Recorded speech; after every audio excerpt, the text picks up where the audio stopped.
My phone lit up at 11 p.m. I was in my office, reviewing next quarter's expansion plans, when Diane's name appeared on the screen. Don't come to Mom's 65th birthday party next Saturday. Everyone agrees it's better if you're not there.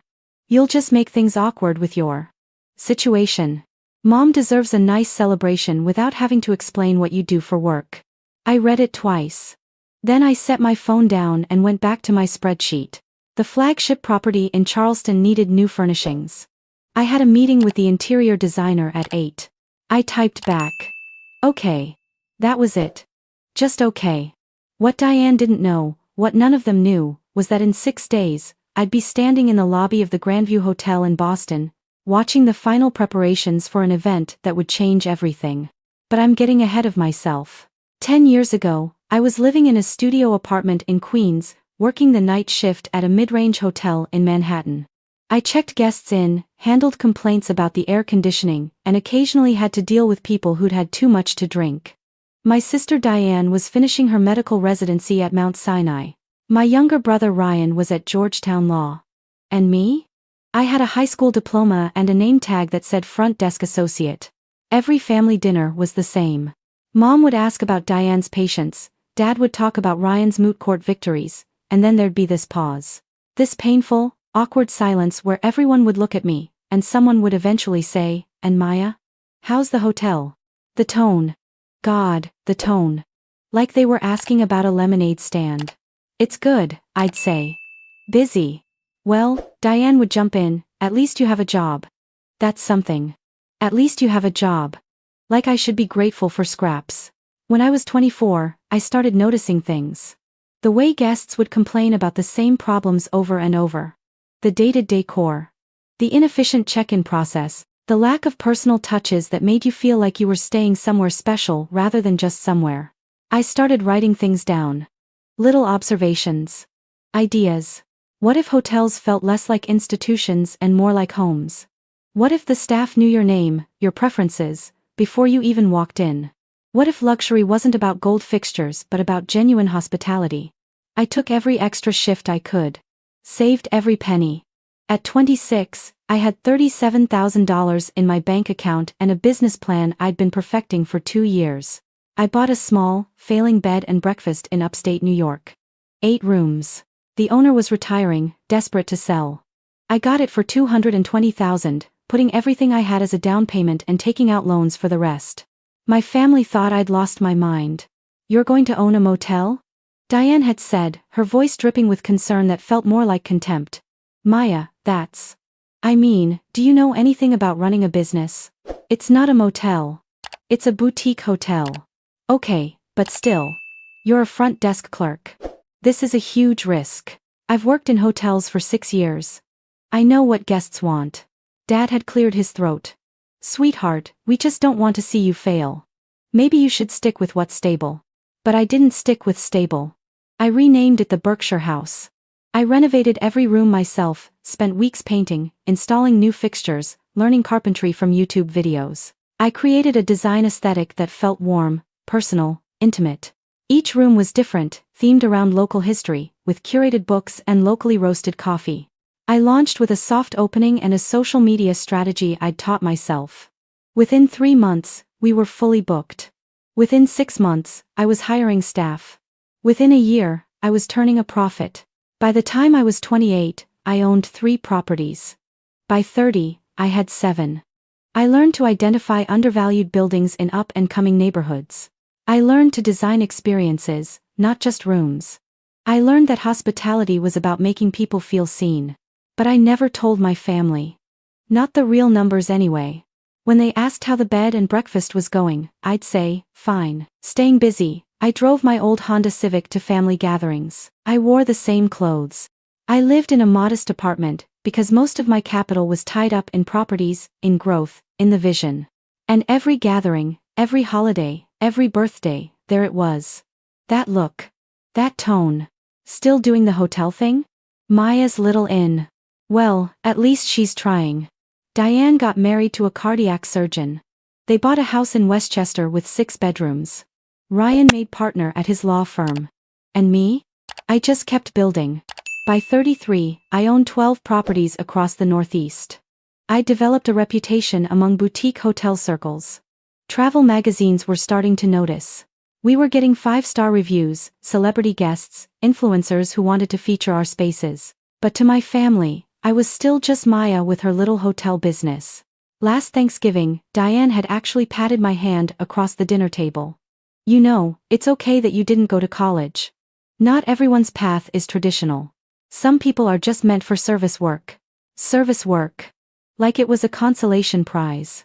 I'd smiled. Yeah. I guess so. I was sitting on $18 million in property value at that point. But I didn't say that. Then came the text message. Don't come to Mom's birthday party. You'll embarrass us. I stared at my phone for a long time that night.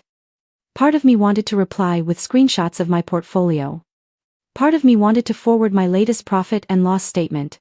Part of me wanted to shout that I'd built something from nothing while they'd followed safe, predictable paths. But I just typed, okay, and went back to work.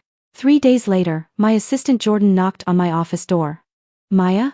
There's a woman here asking about venue rental for a medical charity event. She says she's your sister? I looked up from my laptop. What? Diane Chen? She says she's your sister. She wants to rent out the entire Grandview for a fundraiser. The Grandview. My flagship property. The crown jewel of the collection. A renovated 1,922 building in Boston's Back Bay that I'd purchased 18 months ago for $7 million and transformed into the most sought-after boutique hotel in New England. 28 rooms, a rooftop bar, a Michelin-recommended restaurant, and event spaces that overlooked the Charles River. Send her up, I said. Diane walked into my office 3 minutes later, looking around with barely concealed surprise. My office was on the top floor, all windows and clean lines, decorated with architectural drawings of my properties. Maya? What are you doing here? I work here. What are you doing here? She blinked. I'm meeting with the events manager. We're hosting a charity fundraiser for Boston Children's Hospital. My practice is one of the sponsors. I need a venue for 300 people. The events manager works for me. What do you mean works for you? I mean I own the Grandview. I own all of this. The color drained from her face. You. What? I bought this building 2 years ago. Renovated it. Opened last spring. You're standing in my office. She sat down heavily in the chair across from my desk. This is your hotel? One of them. One of them? I pulled up my website on my laptop and turned it toward her. The landing page showed all 12 properties. The Berkshire House. The Madison in Brooklyn. The Lighthouse in Portland. The Grandview in Boston. The Riverside in Providence. All of them bearing the same design, aesthetic, the same philosophy, the same name. Rewritten Hospitality Group. I started with a bed and breakfast 10 years ago. I bought it the same year you finished your residency. I now own 12 boutique hotels across the Northeast. We did $43 million in revenue last year. We employ 317 people. We've been featured in Condé Nast Traveler, Travel and Leisure, and the New York Times. Last month we were named one of the fastest-growing hospitality brands in the country. Diane stared at the screen. Her mouth opened, then closed. You told me not to come to Mom's party because I'd embarrass the family with my job. But this is my job. This is what I do. I design experiences. I build spaces where people feel valued. I employ hundreds of people who might otherwise be overlooked because they don't have fancy degrees. And I make a lot of money doing it. Maya, I didn't know. Of course, you didn't know. Because you never asked. None of you ever asked about the details. You just assumed that because I didn't go to medical school or law school, I must be barely scraping by. She looked down at her hands. That's not. I mean, we just worried. You didn't worry. You judged. There's a difference. The silence stretched between us. Through the windows, I could see the Boston skyline. On my desk, there was a framed photo from the opening of the Berkshire House, back when it was just me and 2 employees. About your event, I said finally. The Grandview can accommodate 300 people. We have 3 event spaces. The main ballroom, the rooftop terrace, and the garden level. For a charity event, especially one benefiting Boston Children's Hospital, I'd recommend the rooftop. Views of the river, indoor-outdoor space, full catering capabilities. Maya. The rental fee would normally be $15,000 for the evening, plus catering costs. But for a medical charity, I can do $10,000. That includes setup, breakdown, and a dedicated event coordinator. Diane's eyes were shining. Why are you offering to help? Because it's a good cause. And because despite everything, you're still my sister. She wiped her eyes. I've been so terrible to you. Yes. You have. All those years, all those comments about service work and little hotels, and her voice cracked.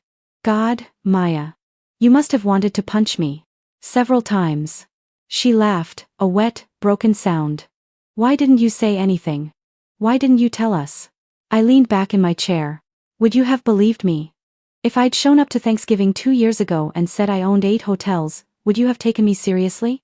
Or would you have thought I was exaggerating, compensating, making myself feel better about my little inn? She didn't answer. She didn't need to. I built this because I loved it, I continued. Not to prove anything to anyone. I loved the work. I loved transforming spaces. I loved the idea that someone could walk into one of my hotels and feel like they mattered. Like they were special. That's what hospitality is supposed to be. But we made you feel like you didn't matter. Yeah. You did. Diane covered her face with her hands. I'm so sorry. I let her cry for a minute. Then I opened my desk drawer and pulled out a tissue box, sliding it across to her. About Mom's party, I said quietly. She looked up, mascara smudged. Maya, please come. Please. I was so wrong. I was such an idiot. I'll call everyone right now and tell them. What's the venue? What? For Mom's party. Where were you planning to have it? Oh. Anthony's restaurant. That Italian place in Scarsdale. Okay. Okay? I'll come. But on one condition. Anything. I'm catering it. From the restaurant here at the Grandview. And I'm bringing Mom a gift. Diane blinked. What gift? You'll see. The next Saturday, I drove to Scarsdale in my Honda. I'd thought about renting something nicer, making a statement, but that felt petty. The statement wasn't about the car. I walked into Anthony's at 6 p.m. The restaurant had a private room set up, maybe 40 people. Mom was at the center table, wearing the pearl necklace Dad had given her on their 30th anniversary. She looked up when I walked in, surprised. Maya? Diane said you couldn't make it. Change of plans. Diane appeared at my elbow. Everyone, I need to make an announcement before dinner. The room quieted. Ryan looked over from the bar, curious. Dad set down his wine glass. I owe Maya an apology, Diane said. Her voice was steady, but you could hear the emotion underneath. Actually, we all do. For years, we've made assumptions about her career, her life, her success. We dismissed what she did as less important because it didn't look like what we expected success to look like. Mom's eyebrows went up. Diane. What? Maya owns a hotel company. Not one hotel. 12 hotels. Across 6 states. She built a $43 million business from the ground up, starting with a single property she bought when she was 26. She did it without family money, without a college degree, without any of the advantages we told her she needed. She did it with vision, and hard work, and an understanding of hospitality that none of us were smart enough to see. The room had gone completely silent. And instead of celebrating her, instead of being proud of her, we patronized her. We made her feel small. We told her not to come to family events because we were embarrassed by her job. Diane's voice cracked. I told her not to come tonight. Because I was embarrassed. Not of her job. Of my own insecurity. Mom's hand went to her mouth. So I'm sorry, Diane continued. I'm so sorry. And Maya, if you'll let me, I'd like to introduce you to everyone here as what you actually are. The most successful person in this family. I stood there, feeling 40 pairs of eyes on me. Then Mom was crying and crossing the room, pulling me into a hug. Baby. I'm so sorry. We should have asked. We should have known. It's okay, Mom. It's not okay. We made you feel like you weren't enough. Dad was there too, his hand on my shoulder. I'm proud of you. I should have said that years ago. I'm so proud of you. Ryan hugged me next, whispering. You're a badass. Holy shit, sis. The dinner that night was different. People asked me real questions. About the business. About my vision. About how I identified properties, how I trained staff, what made my hotels special. I found myself talking about design philosophy, about the importance of making every guest feel valued, about the small details that transformed a stay from transactional to memorable. Uncle Robert, who'd always been dismissive, actually took notes when I talked about my approach to hospitality training. Cousin Jennifer, who was starting a business, asked if she could pick my brain about scaling. But the best part came later, after dinner, when I handed Mom her gift. It was an envelope. Inside was a card with a key attached. "What's this?" She opened the card and read aloud. "The Riverside Inn, Providence, Rhode Island." "Maya. I don't understand." "It's yours. I bought it for you. It's a small property, 8 rooms, right on the water. I know you've always talked about wanting a project when you retire. Something to keep you busy. So here it is. Your own hotel. I'll help you run it, train your staff, handle all the back-end operations. But it's yours. Your name on the deed. Your vision for how it should feel." Mom stared at the key. Then she started crying again, the kind of crying where you can't speak, where you just hold someone and shake. "You bought me a hotel."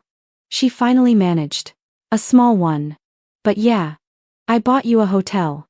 After we treated you so badly, you bought me a hotel? You're my mom. And despite everything, I know you love me. You showed it wrong. You worried wrong. But it came from love." Dad was crying too now. Even Diane, standing nearby, had tears streaming down her face. "I don't deserve this," Mom whispered. "Maybe not. But you're getting it anyway. That's how family works." The party went until midnight. People kept coming up to me, asking questions, apologizing, expressing amazement. It felt surreal and overwhelming and wonderful all at once. As I was leaving, Diane caught my arm. "The charity event, next month. Would you want to be a co-host? Your company, I mean. As a sponsor. How much are you trying to raise?"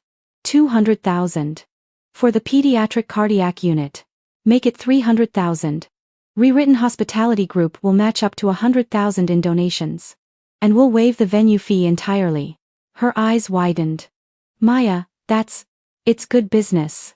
And it's the right thing to do. Plus, I'm hoping you'll ask some of your doctor friends if they want to book their hospital's conferences at my hotels. I'm trying to break into the medical conference market." She laughed, that surprised burst of joy. "You're incredible. You know that? I'm a hotel worker. Remember? You're so much more than that. You always were. I'm sorry it took me so long to see it." I hugged her. A real hug, not one of those stiff, obligatory ones. Me too. Driving home that night, I thought about all the years of feeling small. All the comments, the dismissive looks, the assumptions that because my path was different, it must be lesser. But here's what I learned. Success isn't about validation from others.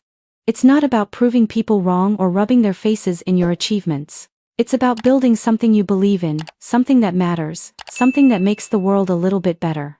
I built hotels because I loved hospitality. Because I believe that everyone deserves to feel special, valued, seen. I built a company that employs people who might not have traditional credentials but who have heart, dedication, genuine care for others. And yeah, it felt good to finally have my family understand that.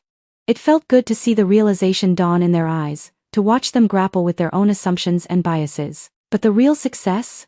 That happened years ago, when I opened the doors of the Berkshire House for the first time.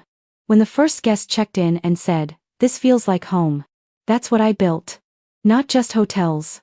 Not just a company. But spaces where people matter. Where they're not just transactions or room numbers or credit card charges. Where they're human beings who deserve beauty, comfort, genuine kindness. 3 months after Mom's party, we held the charity fundraiser at the Grandview. 350 people showed up. We raised $420,000 for Boston Children's Hospital. The event was covered by local news. Several medical groups inquired about booking conferences at my properties. Mom started training to manage the Riverside that fall. She took to it immediately, pouring the same energy she'd once spent on her garden into learning hospitality. She called me 3 times a week with questions, ideas, observations. We'd spend hours on the phone talking about guest experiences, staff management, the tiny details that made a difference. "I finally understand what you've been doing all these years," she told me one afternoon. We were at the Riverside, standing in the lobby she'd redesigned with nautical touches and local art. It's not about the building. It's about the feeling. Exactly. I'm sorry I didn't see that before. You see it now. That's what matters. Diane and I had coffee every few weeks now. Real coffee, real conversations. She told me about the pressures of her practice, the constant comparison with other doctors, the fear of not being good enough. I told her about the stress of expansion, of managing multiple properties, of the loneliness that sometimes came with being the person in charge. We were more alike than either of us had realized. You know what's funny? She said once. I spent so many years thinking I had to achieve a certain kind of success to matter. To be valuable. And I projected that onto you. I couldn't understand that you'd found your own definition of success, one that had nothing to do with degrees or titles or traditional markers of achievement. We're all just trying to figure it out, I said. Nobody has it all together. We just pretend we do. You seem to have it together. I was terrified most of the time. Still am, honestly. Every time I buy a new property, I think, what if this is the one that bankrupts me? What if I've finally overextended? But you do it anyway. You take the risk. You trust your vision. She reached across the table and squeezed my hand. Thank you for not giving up on us. On the family. You could have cut us off. Told us to screw ourselves. We would have deserved it. Yeah, you would have. But that's not who I am. And honestly, it's not who you are either. You made mistakes. You learned from them. That's growth. Last month, I opened my 13th property. A boutique hotel in Newport, Rhode Island, right on the Cliff Walk. Mom and Dad came to the opening. So did Diane and Ryan and a bunch of extended family. They walked through the rooms, admiring the design, asking about occupancy rates and revenue projections and guest demographics. But the best moment came at the end of the night. We were standing on the terrace, looking out at the ocean, and Dad put his arm around me. You know what I love most about what you've built? He said. What? It's not just the hotels. It's the philosophy behind them. You created spaces where people feel valued. Where they matter. That's rare, Maya. That's really rare. That was always the point. I know that now. I should have known it 10 years ago.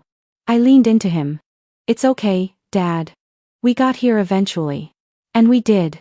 Not through grand gestures or perfect apologies, but through consistent effort. Through showing up. Through asking real questions and giving real answers. Through acknowledging pain and choosing to move forward anyway. Sometimes I think about that text message. Don't come to Mom's birthday party, you'll embarrass us. It could have ended everything. It could have been the final straw, the moment I walked away from my family forever. But instead, it became a beginning. A catalyst. The moment that forced everything into the open. Because here's the truth about success, about family, about life. It's messy. It's complicated. People hurt you, often without meaning to. They project their own insecurities onto you. They make assumptions based on their own limited understanding of what matters. But if you're lucky, if you're patient, if you're willing to extend grace even when it's hard, they can grow. They can learn. They can look at you with fresh eyes and finally see what was there all along. I'm not just a hotel worker. I never was. I'm a builder. A creator. An entrepreneur. A leader. A person who took a vision and turned it into reality, who employs hundreds of people, who creates experiences that matter to thousands of guests every year. But more than that, I'm someone who learned that the most important success isn't measured in revenue or properties or magazine features. It's measured in the relationships you maintain, the grace you extend, the forgiveness you offer, the growth you allow. My family sees me now. Really sees me. And I see them too, with all their flaws and fears and fumbling attempts at love. And somehow, despite everything, that's enough. That text message doesn't hurt anymore. Instead, it reminds me of how far we've come. How much we've grown. How love, real love, isn't about perfection. It's about showing up, making mistakes, apologizing, and trying again. I own 13 hotels. I built a multi-million-dollar company from nothing. I transformed the boutique hospitality industry in the Northeast. But my real success? It's the Sunday dinners where everyone asks genuine questions. It's the phone calls with Mom about guest experience strategies. It's Diane texting me to celebrate a work win. It's Ryan bringing his law firm retreat to one of my properties. It's being seen. Finally, fully, completely seen. And that, more than any revenue number or magazine feature or business achievement, is what makes everything worth it. That's what I built. Not just hotels. I built a life. On my own terms. With people who, despite their mistakes, learn to love me for exactly who I am. And in the end, that's the only success that really matters.